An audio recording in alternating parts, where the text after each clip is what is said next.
Mega times news బులెటిన్ల ముందుగా headlines. సిరులు కురిపిస్తున్న బోడ కాకరకాయ.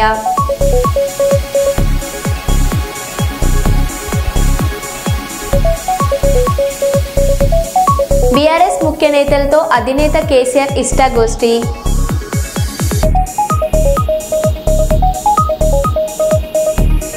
భద్రాచలం కాంగ్రెస్ పార్టీలో బగ్గుమన్న వర్గపోరు.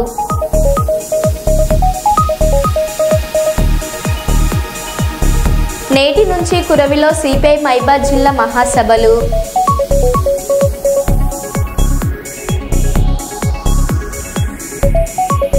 డోన్ శాసనసభ్యులు కోట్ల జయసూర్య ప్రకాష్ రెడ్డి సుపరిపాలనలో తొలిగడుగు కార్యక్రమం.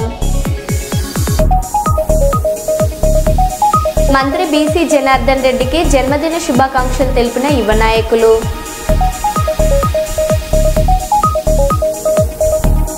ఇక వివరాల్లోకి వెళ్తే, పాణ్యం నియోజకవర్గం పరిధిలోని గడివేముల మండలం పెసర్వాయి గ్రామ వైఎస్ఆర్సీపీ నాయకుల ఆహ్వానం మేరకు గ్రామంలో జరుగుతున్న మొహరం పండుగ సందర్భంగా కొలువైన ఆలీ అక్బర్ మౌలాలి హుసేన్ స్వామి పీర్లను దర్శించుకుని ప్రత్యేక పాతేహాలు సమర్పించిన పాణ్యం మాజీ ఎమ్మెల్యే కాటసాని రాంభూపాల్ రెడ్డి. ఈ కార్యక్రమంలో గడివేముల మండల వైఎస్ఆర్సీపీ నాయకులు, కార్యకర్తలు, గ్రామ ప్రజలు తదితరులు పాల్గొన్నారు.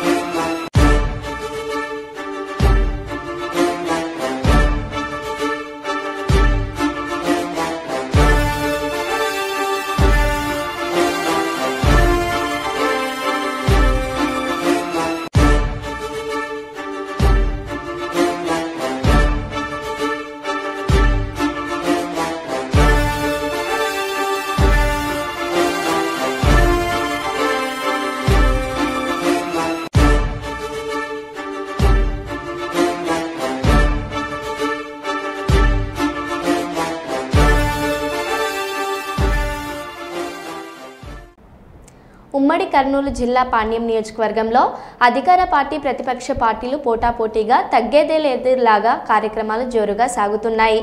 ఓవైపు అధికార పార్టీ టీడీపీ శాసనసభ్యురాలు గౌరు చరితారెడ్డి సుపరిపాలనలో తొలి అడుగు కార్యక్రమంలో ప్రభుత్వం అమలు చేస్తున్న సంక్షేమ పథకాల కరపత్రాలను ఇంటింటికి వెళ్లి ఎమ్మెల్యే గౌరు చరితారెడ్డి వివరిస్తున్నారు.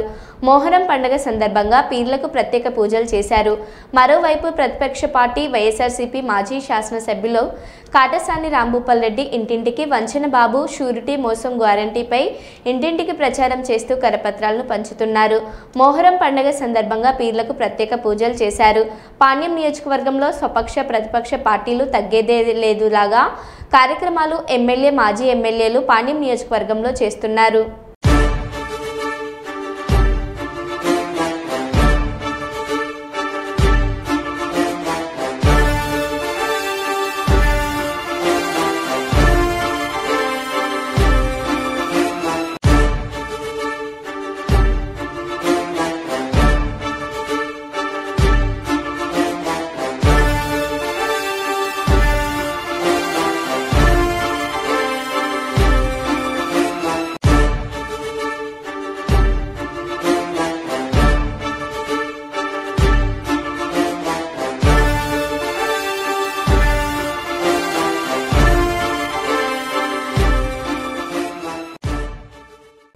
ఆషాఢ మాసం సందర్భంగా గోదావరికని ఆర్టీసీ యాజమాన్యం స్పెషల్ ప్యాకేజీలతో కూడిన యాత్రలకు బస్సులను నడపడానికి సిద్ధపడింది.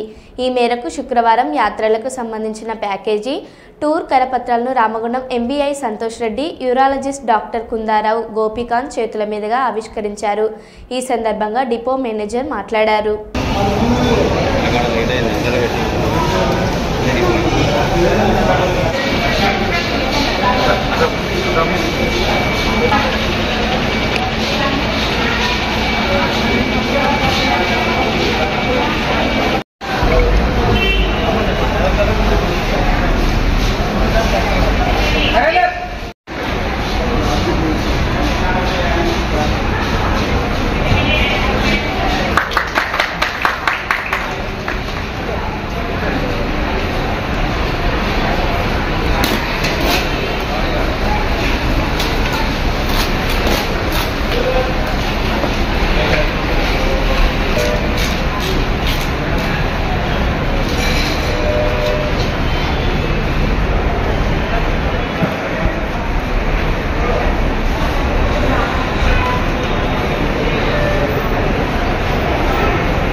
తెలంగాణ రాష్ట్ర సంస్థ గోదావరితో యాత్రా ప్రదేశాలకు ప్రత్యేక బస్సులు ఏర్పాటు చేయడం జరిగింది. మరి ఈ ఆషాఢ మాసం సందర్భంగా మరి ఈ నెల జూలై మంత్ క్యాలెండర్ ఆవిష్కరణ చేయడం జరిగింది. ఈ సమావేశానికి సంతోష్ ఎంఏ గారు, అదేవిధంగా గోపికాంత్ గుండారత్ గారు, మేడం గారు రావడం చాలా సంతోషంగా ఉన్నది.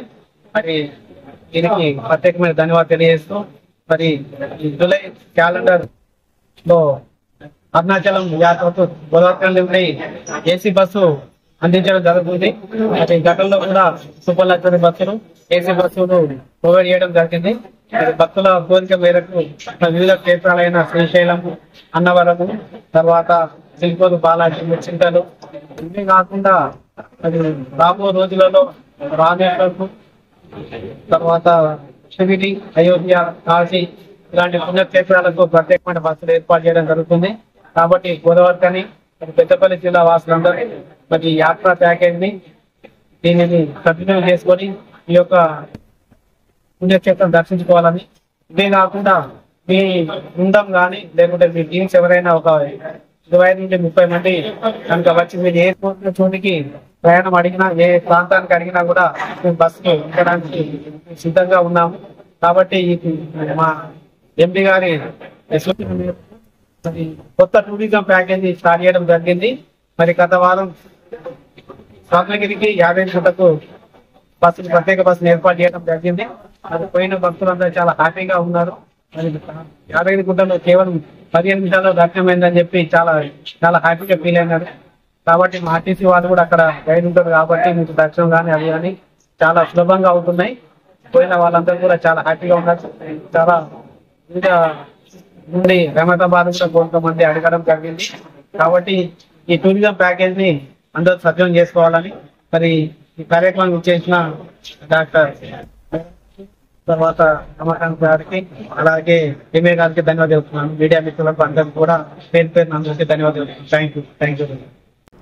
కల్లూరు అర్బన్ 33వ వార్డు పాత కల్లూరు ఊరు వాకిల్నందు నిర్వహించిన సుపరిపాలనలో తొలి అడుగు కార్యక్రమంలో భాగంగా ప్రభుత్వం అమలు చేస్తున్న సంక్షేమ పథకాలపై గ్రామంలో ఇంటింటికి తిరిగి కూటమి ప్రభుత్వం ఏడాది పాలనలో అమలు చేసిన సంక్షేమ అభివృద్ధి కార్యక్రమాలపై కరపత్రాలను అందజేసి వివరించిన పాణ్యం ఎమ్మెల్యే గౌరు చరితారెడ్డి.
సిరులు కురిపిస్తున్న బోడ కాకరకాయ. వరంగల్ జిల్లాలోని గీసుకొండ మండలం ఎల్కతుర్తి గ్రామంలో బొమ్మినేని కేశవరెడ్డి, కృష్ణారెడ్డి అన్నదమ్ముల కూరగాయలు సాగు చేస్తూ లక్షల్లో ఆదాయం సంపాదిస్తున్నారు. ఎకరానికి పెట్టుబడి 1,00,000 వరకు పెడితే 60 రోజుల్లో 50 టన్నుల దిగుబడి వస్తుంది. మార్కెట్లో కిలో బోడ కాకరకాయలు 300 వరకు పలుకుతుంది. ఎకరానికి 1,00,000 వరకు పెట్టుబడి పెడితే 10 లక్షల వరకు ఆదాయం వస్తుందని బొమ్మినేని బ్రదర్స్ అంటున్నారు.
కోటి మంది చూస్తారా ఇప్పుడు ఈ వీడియో రాబోయే రైతుల కన్నా అంటే ఇప్పుడు ఇటనా అన్ని ఛానల్ వేరు ఇప్పుడు ఆ వేటు న్యూస్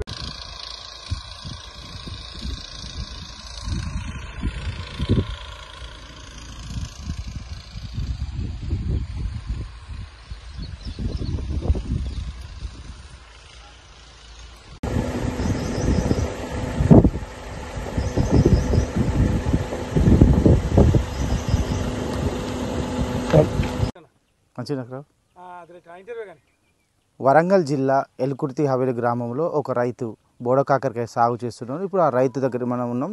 ఆ రైతుని అడిగి తెలుసుకుందాం. చెప్పండి, ఇప్పుడు మీరు ఈ బోడ కాకరకాయ సాగు చేయాలని మీకు ఆలోచన ఎలా వచ్చింది? బోడ కాకరకాయ సాగుతో అధిక లాభాలు ఏమైనా గడించవచ్చా? అధిక లాభాలు సాధించవచ్చు. గత 10 సంవత్సరాల నుంచి మేము స్పెషల్గా పండించేది ఏంటంటే బీరా కాకర. 10 సంవత్సరాల నుంచి ఒకటే తీర పంట అవుతుంది కాబట్టి దానికి ఒక సంవత్సరం 2 ఏళ్ళు గ్యాప్ ఇస్తే దాన్ని వైరస్ అనేది వెళ్ళిపోతుందని ఈ పంటకు కొద్ది గొప్ప ఒక 10 ఎకరాలకు మారడం జరిగింది బోడ కాకరకాయకు.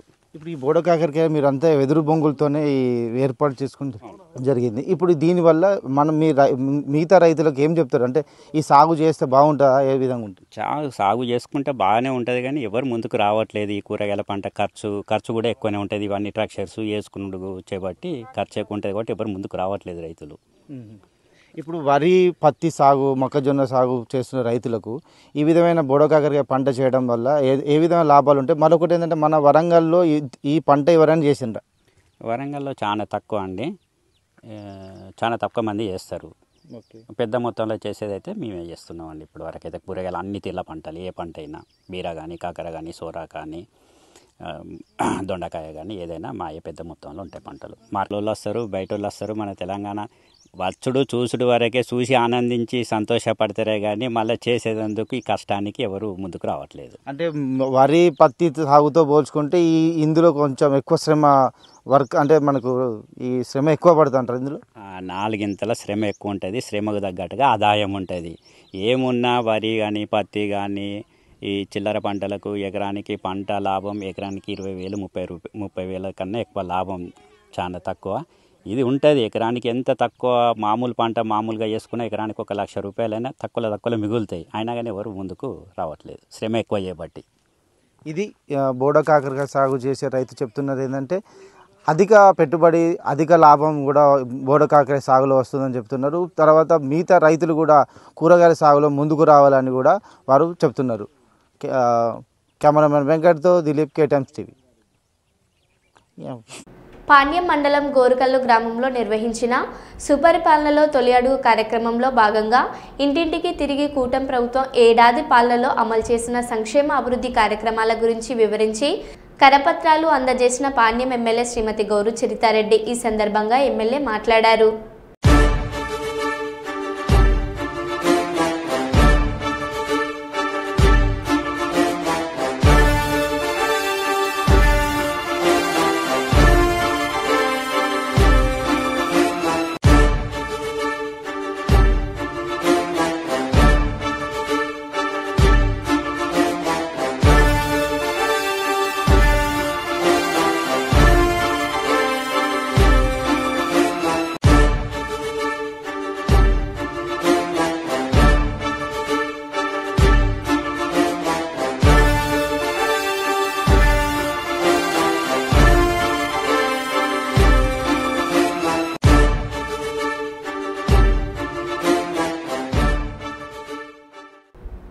పాణ్యం మండలం గోరుకల్లు గ్రామంలో మొహరం పండుగ సందర్భంగా పెద్ద స్వామి పీర్లను ప్రత్యేక పూజలతో దర్శించుకొని వృషభ రాజుల బండలాగుడు పోటీలను ముఖ్య అతిథులుగా పాల్గొని పోటీలను ప్రారంభించి పాణ్యం ఎమ్మెల్యే శ్రీమతి గౌరు చరితారెడ్డి.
భద్రాచలం కాంగ్రెస్ పార్టీలో బగ్గుమన్న వర్గపోరు. తెల్లం వెంకట్రావు వర్సెస్ పోదం వీరయ్య. భద్రాద్రి కొత్తగూడెం జిల్లా డీసీసీ అధ్యక్షుడు పోదం వీరయ్య సంచలన వ్యాఖ్యలు. దమ్ముగూడెం మండలం కాంగ్రెస్ కార్యకర్తల సమావేశంలో స్థానిక ఎమ్మెల్యే వెంకట్రావుపై అసంతృప్తి వ్యక్తం చేసిన పోదం వీరయ్య, ఎమ్మెల్యే తెల్లం వెంకట్రావు అసలైన కాంగ్రెస్ వ్యక్తి కాదు, వేరే పార్టీలో గెలిచి ఈ పార్టీకి వచ్చాడు. ఆయన రావడం వల్ల ఒరిజినల్ కాంగ్రెస్ కార్యకర్తలకు అన్యాయం జరిగింది. ఎమ్మెల్యే వెంకట్రావు ప్రవర్తనతో పార్టీకి మాత్రమే కాకుండా ప్రజల విశ్వాసానికి కూడా భంగం కలుగుతుంది. దశాబ్ద కాలంగా కాంగ్రెస్ పార్టీ కోసం కష్టపడ్డ నియోజకవర్గంలో పార్టీ శ్రేణులు ఎదుర్కొంటున్న సమస్యలపై జిల్లా మంత్రులకు మరియు ముఖ్యమంత్రికి దృష్టికి తీసుకెళ్తానని పోదం వీరయ్య అన్నారు. మరి కాంగ్రెస్ పార్టీ నన్ను మీకడికి పంపిస్తే ఆ రోజు 11 రోజులలోనే నేను ఎమ్మెల్యేకి గెలిచిన. మీకు 5 సంవత్సరాలు మీ ఎమ్మటుండి మీ తోడుగా ఉండి మీ అందరి యొక్క మనలను పొందిందనుకుంటే మీరందరూ పక్కా పెట్టారు. మరలా పక్కా పెట్టారు. ఆ కర్మని మనం అందరం అనుభవిస్తున్నాం. అనుభవిస్తలేమనేది కాదు, మీ అందరికీ తెలుసు. కాబట్టి ఏదున్నా ఏది లేకపోయినా ఆయన రావడం అనేది మన వాళ్ళకి అన్యాయం జరిగింది అనేది నిజం. ఇట్లా ఎలాంటి పురపంచాలు లేవు. ఇక్కడ ఏదో మనం నీతులు చెప్పుకోవాల్సిన అవసరం లేదు. తమ్ముడు చెప్పాడు, ఏది కాశీనగర్ మండు మన సున్నం బట్టిలో మీ దాని గురించి మేము ఎంత పోరాడి దాదాపుగా 25-26 లక్షలు పెట్టి మేము తిప్పి మమ్మల్ని ట్రిబ్యునల్ వేసి ఆపు చేయించడం జరిగిందనే విషయాన్ని మన పార్టీకి ఇచ్చిన తర్వాత నేను ఓడిన ఎమ్మెల్యేగా నేను రాసేటందుకు నాకు అధికారాలు లేవు. ఎందుకు లేవు అని అంటే మన ముఖ్యమంత్రి వారు ఎవరైతే తీసుకున్నప్పటికీ వారి ధోరణే, వారి లెటర్ పేరు ధోరణే మనకి ఇవ్వాలి. అయినా కూడా రాసేటప్పుడు మేము సీనియర్ నాయకులం, కాంగ్రెస్ వాదులం, మరి ఇక్కడ కాంగ్రెస్ వాదులు ఎవరున్నారని కూర్చోబెట్టినందుకు అడగాల్సిన బాధ్యత ఇప్పుడు మన దాంట్లో కలిసినటువంటి ఎమ్మెల్యే గారికి ఉందని ఈ సందర్భంగా మీకు చెప్పాలి. ఎందుకంటే ఆయన మమ్మల్ని అడగాలి, ఏం ఆయన ఆయన జాత జాగిరి కాదు కదా, నా జాగిరి కాదు, ఆయన అయ్యే జాగిరి కాదు. ఇలా కాంగ్రెస్ పార్టీ అధికారంలోకి వచ్చింది, మనందరి జాగిరిది, ఈ మండలంలో ఉన్న నాయకుల అందరి జాగిరి. కాబట్టి ఇక్కడ అందరూ కూర్చోబెట్టుకుని కాంగ్రెస్ వాదులకు ఎక్కువ ఇచ్చే ఆయనతో వచ్చిన వాళ్ళకు కూడా ఇంత మేము కాదనేది లేదు. కానీ ఆయన బట్టి వచ్చినటువంటి నాయకులకు మాత్రమే ఇండ్లు అన్ని ఇసుకొని మనందరినీ రోడ్డు మీద చెప్తే మనమేమో ఊరుకోమో. రేపు జరిగే సంస్థగత ఎన్నికలలో ఇక్కడనే కూర్చొని మనకెన్ని వాళ్ళకెన్ని అనేది కూడా మాట్లాడి నిష్పక్షపాతంగా ఎలక్షన్లో నిలబడతామని చెప్పి మీ అందరికీ నేను తెలియజేసుకుంటూ, నేను ఎప్పటికీ ఎల్లవేళ్ళు ఇక్కడనే ఉంటున్నా. గత ఎలక్షన్లలో కూడా రకరకాల అబద్దాలు చెప్పి నేను మీ దగ్గర అంత 5 సంవత్సరాలు ఉన్నప్పటికీ కూడా ఉండడు అనే మాటని పదే చెప్పి మీకు తప్పుడు సమాచారంతో ఈరోజు మన నియోజకవర్గాన్ని మనం అభివృద్ధి చేసుకునే దాంట్లో మన చేతులతోటే మన కడుపులో మనం మట్టి పోసుకోవడం జరిగిందనే విషయాన్ని మరోమారు మీ అందరికీ తెలియజేసుకుంటూ, ఈ అవకాశం ఇచ్చిన మీ అందరికీ ప్రత్యేక ధన్యవాదాలు తెలియజేసుకుంటూ సెలవు. తెలంగాణ ప్రజలను నట్టేట ముంచిన కాంగ్రెస్ 420 హామీలను తుంగలో తొక్కిన ప్రభుత్వం. బారస జిల్లా అధికార ప్రతినిధి మాజీ municipal vice chairman Vakiti Sridhar రానున్న మున్సిపల్ ఎన్నికలను దృష్టిలో ఉంచుకుని రాష్ట్ర టీఆర్ఎస్ పార్టీ పిలుపు మేరకు తెలంగాణ రాష్ట్ర మాజీ వ్యవసాయ శాఖ మంత్రులు శ్రీ సింగిరెడ్డి నిరంజన్ రెడ్డి సారథ్యంలో వనపర్తి పట్టణ టీఆర్ఎస్ పార్టీ అధ్యక్షులు పలుస రమేష్ గౌడ్ అధ్యక్షతన వనపర్తి పట్టణంలోని 6వ వార్డు మెట్టుపల్లి యందు టీఆర్ఎస్ నేతలు పర్యటించారు.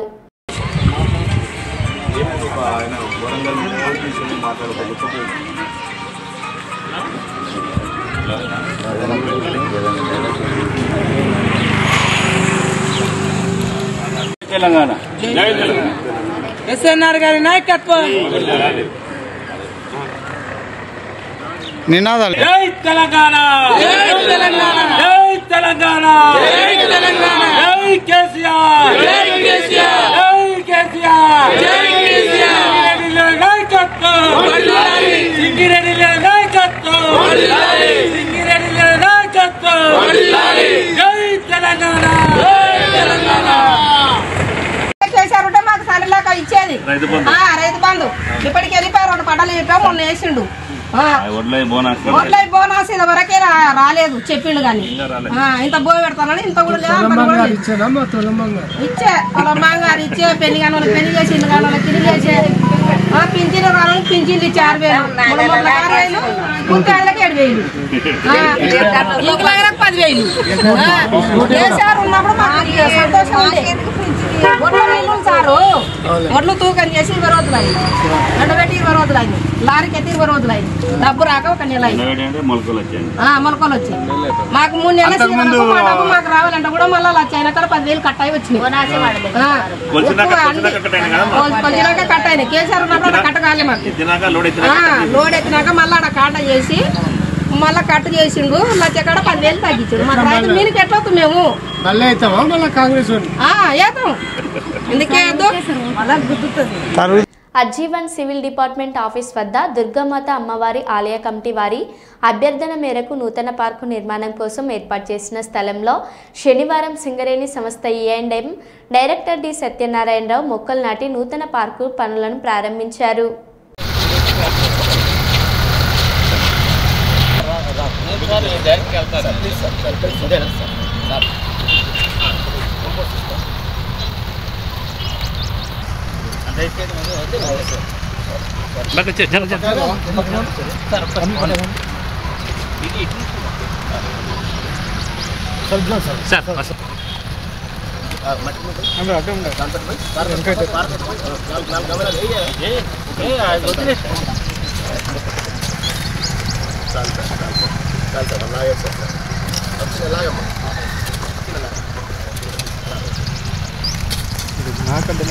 సరే సరే ఓకే అజ్జీవన్ నడుతుందంటే ఓకే సార్ చూడండి సార్.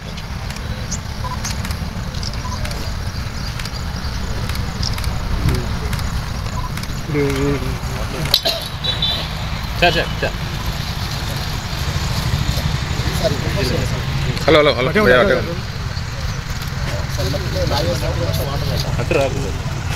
సార్ సార్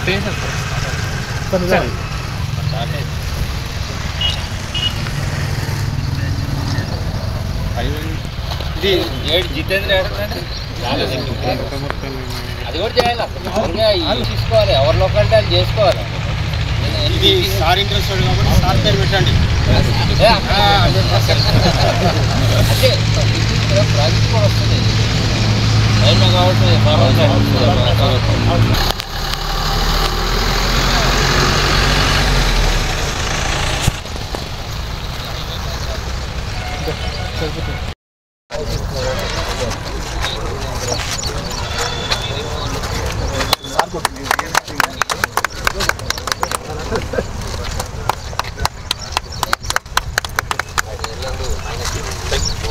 కాబట్టి మెగావాట్ పవర్ హౌస్ ఈ వదిలో ఉన్న టెంపుల్, అమ్మవారి టెంపుల్ ఇక్కడ ఉన్న కమిటీ ఇంట్రెస్ట్ దాదాపు మేము ఇక్కడ ఉన్నప్పటి నుంచి టెంపుల్ ఉండేది. ఇది బాగా జనాదరణ పొందిన టెంపుల్ ఇది. సో ఈ టెంపుల్ ప్రిన్సెస్ని డెవలప్ చేయాలని చెప్పేసి ఇక్కడ ఉన్న టెంపుల్ కమిటీ మెంబర్స్ సభ్యులు, అలాగే ఆజీవన్ సింగరేణి యాజమాన్యం మీద డిపార్ట్మెంట్ హెడ్ అందరూ ఇంట్రెస్ట్ తీసుకొని చేసినందుకు ముందుగా వాళ్ళందరినీ అభినందిస్తున్నాను. సో అట్లాగే మన సింగరేణి కాలేజ్ అందులో హైవే పక్కన ఉంది. సింగరేణి కాలేజ్ ఉన్నప్పుడు టెంపుల్ అయితే ఫర్ ఎవర్ కాబట్టి దీన్ని ఎట్లాగే మెయింటైన్ చేయాలని చెప్పేసి, అలాగే ఫర్దర్గా అభివృద్ధి చేయాలని చెప్పేసి దీనికి ఆ అమ్మవారి కృప మనందరి మీద ఉండాలని చెప్పేసి కోరుకుంటూ మరొకసారి దీనికి ఉన్న అందరినీ కూడా బాధ్యులైన అందరినీ కూడా అభినందిస్తూ థ్యాంక్ యూ. మరో బులెటిన్లో మళ్ళీ కలుద్దాం. Stay tune.